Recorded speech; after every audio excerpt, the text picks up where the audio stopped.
Lazarus, come forth. The bloodlust.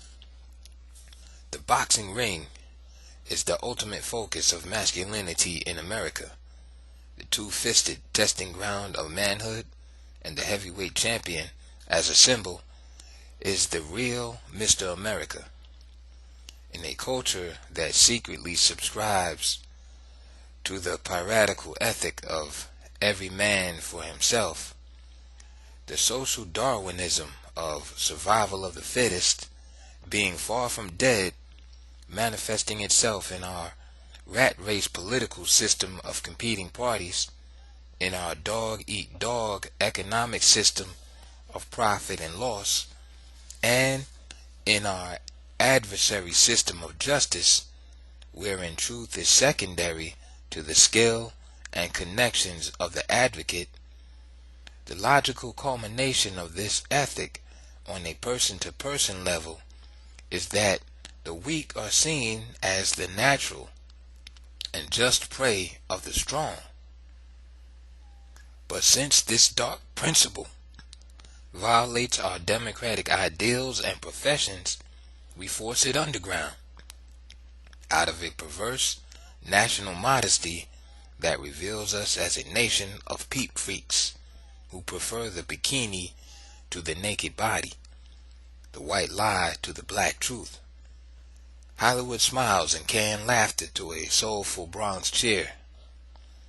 The heretical mailed fist of American reality rises to the surface in the velvet glove of our every institutionalized endeavor, so that each year we, as a nation, grind through various cycles of attrition, symbolically quenching the insatiable appetite of the de facto jungle law underlying our culture, loudly and unabashedly proclaiming to the world that competition is the law of life.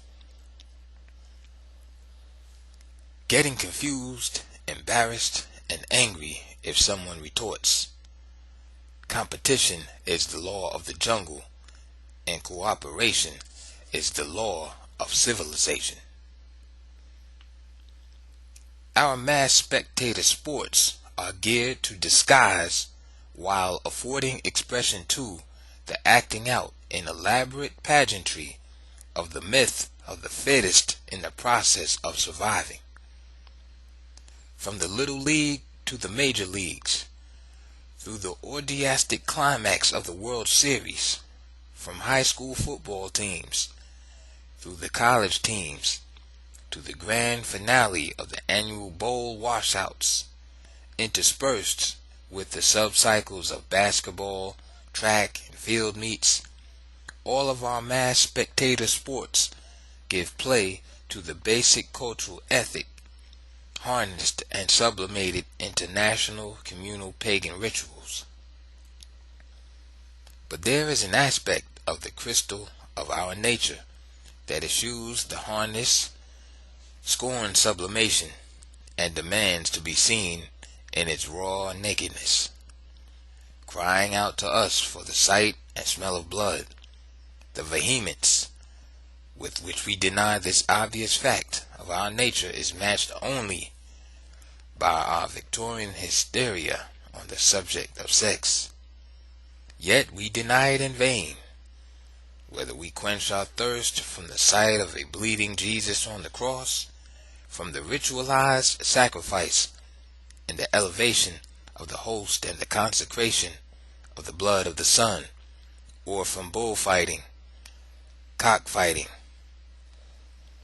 dogfighting, wrestling, or boxing, spiced with our Occidental memory and heritage of the gladiators of Rome, and the mass spectator sport of the time of feeding Christians and other enemies of society to the lions in the Colosseum.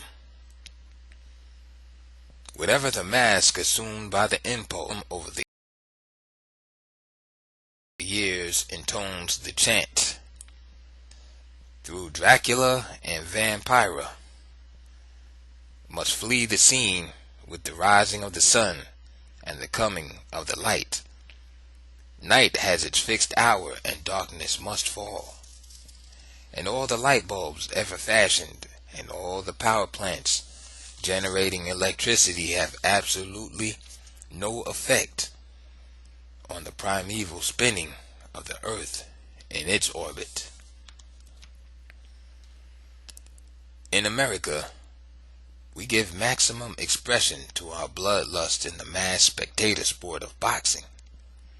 Some of us are Roman enough to need of the look the other way. But when a heavyweight championship fight rolls around, the nation takes a moral holiday and we are all tuned in. Some of us peeping out of the corner of our eye at the square jungle and the animal test of brute power unfolding there.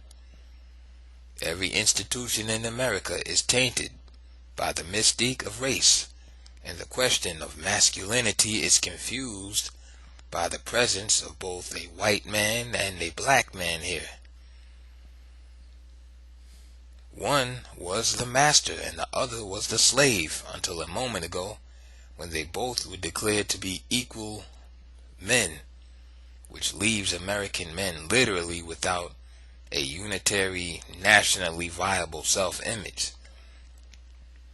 Whatever dim vision of masculinity they have is a rough and ready savage mismatch of violence and sexuality, a dichotomized exercise of worship of physical force, submission to and fear of physical force, which is only one aspect of the broken down relationship between men and women in America. This is an era when the models of manhood and womanhood have been social upheaval, as the most alienated males and females at the bottom of society move out of their places and bid for their right to be man and woman on an equal basis with the former masters and mistresses. These in turn are no longer seen by themselves and others as supermen and superwomen, but only as men and women like all other. And in this period of social change and sexual confusion, boxing and the heavyweight championship in particular serves as the ultimate test of masculinity based on the perfection of the body and its use.